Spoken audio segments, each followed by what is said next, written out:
Hello and welcome back. History section को continue करते हुए आज हम डिस्कस करेंगे कुछ इम्पोर्टेंट पॉइंट्स। पहले लेक्चर में जो मैंने डिस्कस किया था उसको कंटिन्यू करते हुए आज मैं डिस्कस करूंगा कुछ बहुत इम्पोर्टेंट पॉइंट्स। और 1857 तक की क्रांति तक जितने कर भी इम्पोर्टेंट इवेंट्स रहे उनका मैं यहाँ पर डिस्कस करूंगा जो एग्जामिनेशन पॉइंट ऑफ व्यू से इम्पोर्टेंट है। तो विदाउट वेस्टिंग टाइम मैं शुरू करता हूँ। सबसे पहले नादिर शाह का भारत पर आक्रमण। नादिर शाह ने भारत पर 1738-39 में आक्रमण किया। इन बिटवीन अगर बात की जाए तो मैसूर के जो शासक थे, मैसूर में भी एक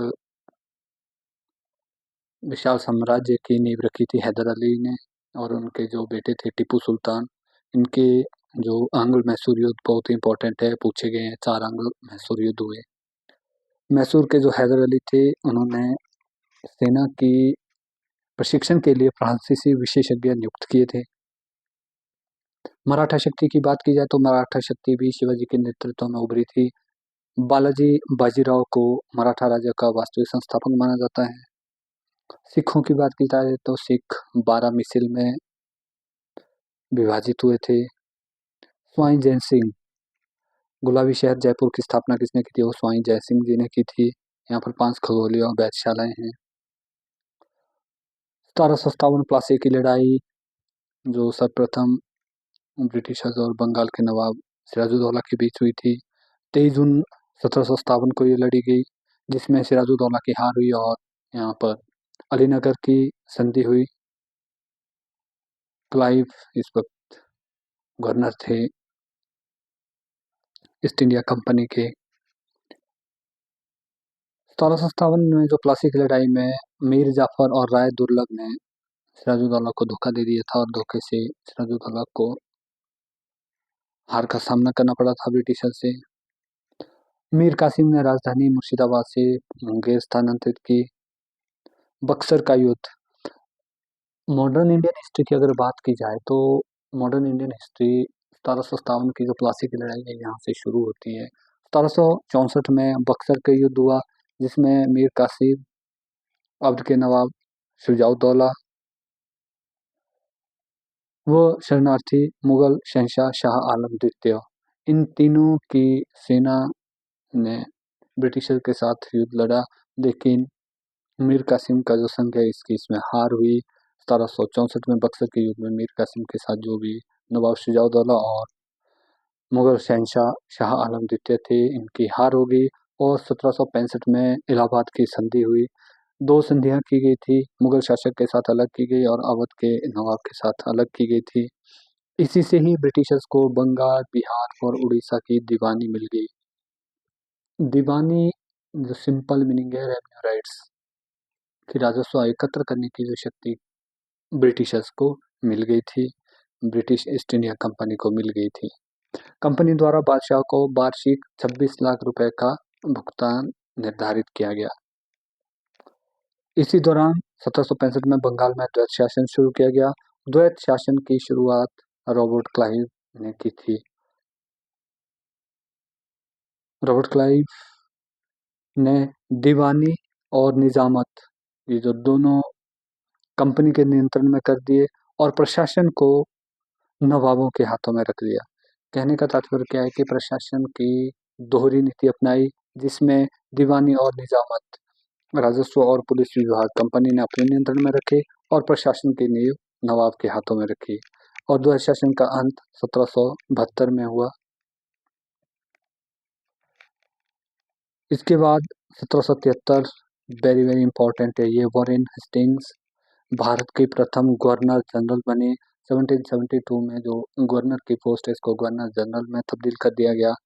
अगर बात की जाए तो when we read about history, Britishers history, Britishers has different nomenclature for their head in India. When we are talking about the East India Company reign from 1757, the post was governor. Then it was changed in 1772 governor general. Then in 18 1833 it was changed to Governor General of Bengal. 1858 Viceroy of British viceroy in India. कहने का मतलब है ये questions frequently पूछे गए हैं कि governor कब बने, कौन पहला गवर्नर था, कौन पहला गवर्नर जनरल था, कौन बंगाल का पहला गवर्नर जनरल था, कौन पहला भारत का वाइसरॉय था। ये सब क्वेश्चन पूछे गए हैं। तो जो सबसे पहले रॉबर्ट क्लाइव से जो शुरू होते हैं, जो वॉरेन हेस्टिंग्स थे, ये भारत के प्रथम गवर्नर जनरल बने। यानी 1772 के बाद गवर्नर के पद को गवर्नर जनरल का पद कर दिया गया। और उसके बाद मैंने जो 3-4 और तिथियां बताई है, इसके साथ इनका जो नामकरण बदलता गया। जैसे हम लोग आगे पढ़ते जाएंगे तो इसमें सारा डिस्कस करता जाऊंगा। 1857 के विद्रोह से पहले कुछ इम्पोर्टेंट मूवमेंट्स हुए, बहुत इम्पोर्टेंट है, इससे भी क्वेश्चन पूछे जाते हैं। ये जितने कर भी मूवमेंट थे इनको मैं अभी डिस्कस करूंगा। सर्वप्रथम नागरिक विद्रोह। नागरिक विद्रोह की अगर बात की जाए तो सन्यासी विद्रोह जो 1770 से 1820 तक चला। इसका जो मुख्य कारण था, तीर्थयात्रियों पर तीर्थ यात्रा कर लगा दिए थे, यात्रा पर प्रतिबंध लगा दिया गया था और 1820 में ये विद्रोह फिर कुचल दिया गया। विद्रोह के उल्लेख की अगर बात की जाए, इसका डिस्क्रिप्शन मिलता है वंदे मातरम के रचयिता बंकिम चंद्र चटर्जी के उपन्यास आनंद मठ में। बंकिम चंद्र चटर्जी ने देवी चौधरानी नोवेल भी लिखा है। इसे फकीर विद्रोह भी कहा जाता है। इसके जो मुख्य नेता थे, जो नेतृत्व किया, इसमें मजनून शाह, चिराग अली, मूसा शाह और भवानी पाठक थे। इसके अलावा जो विद्रोह हुए, मिदनापुर, घालबुम का विद्रोह, यहाँ दामोदर सिंह और जगन्नाथ इसके नेता थे। मुआमरिया 1769-99 तक हुआ। गोरखपुर, बस्ती और बहराइच विद्रोह 1781 में हुआ। वैदनूर, धोंडिया विद्रोह 1799-1800 में हुआ। पॉलीगर विद्रोह 1795 से 1805। सुब्रमण्यम पिल्लई को इसमें फांसी दी गई। भिवानी विद्रोह ये हरियाणा में हुआ 1809 में। दीवान बेलू थम्पी विद्रोह 1808-1809 त्रावणकोर में हुआ। बुंदेलखंड अशांति 1808-12 में हुआ। कच्छ विद्रोह 1816-32 में। हाथरस विद्रोह 1817 में। पाइक विद्रोह 1817। पाइक ये उड़ीसा के पैदल सैनिक थे। जगबंधु इनके नेता थे। अहोम विद्रोह ये भी उड़ीसा में हुआ 1828 में। नाइक विद्रोह बंगाल मेदिनीपुर में हुआ। कितूर विद्रोह जिसमें महारानी चेन्नम्मा ने नेतृत्व किया। बहावी आंदोलन ये बरेली में सर सैयद अहमद बरेलवी, इन्होंने इस्लाम धर्म में सुधार के लिए ये आंदोलन किया। कूका विद्रोह इसके जो मुखिया थे जवाहर मल भगत और बालक सिंह। किसान आंदोलन की बात की जाए तो इसमें नारकल वैलिया 1831, मियां निथार अली, टीटू मीर इसके प्रमुख नेता थे। इन्होंने कर के खिलाफ ये आंदोलन चलाया। पागलपंथी आंदोलन 1825 से 35 मेमन सिंह जिला पूर्वी बंगाल में हुआ। फराइजी मूवमेंट शरीयतुल्लाह व मोहम्मद मोहसिन तुदू मियां।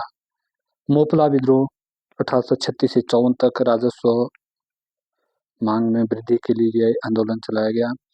आदिवासी आंदोलन की बात की जाए तो आदिवासी आंदोलन के जो शुरू होने के जो मुख्य कारण थे, इसमें आदिवासी भूमि व वन इसका मुख्य कारण थे। पहले जो वनों में आदिवासी जो लोग थे, इनके एक संयुक्त स्वामित्व परंपरा थी, जिसे समाप्त कर दिया गया और वनों में जो झूम कृषि थी उसे प्रतिबंधित कर दिया गया। इसमें जो प्रमुख आंदोलन थे, पहाड़ी आंदोलन 1778 राजमहल पहाड़ियों में हुआ। चुआर विद्रोह 1776 चुआर जनजाति द्वारा किया गया। कोल विद्रोह बुद्धो भगत द्वारा 1831। हो व मुंडा विद्रोह राजा फरहत सिंहभूम व छोटा नागपुर में। बिरसा मुंडा जो 1899-1900 में इन्होंने इसका नेतृत्व किया। इसे उलगुलान विद्रोह के नाम से भी जाना जाता है। ये सामंती प्रथा व जमींदारी प्रथा के विरोध में था।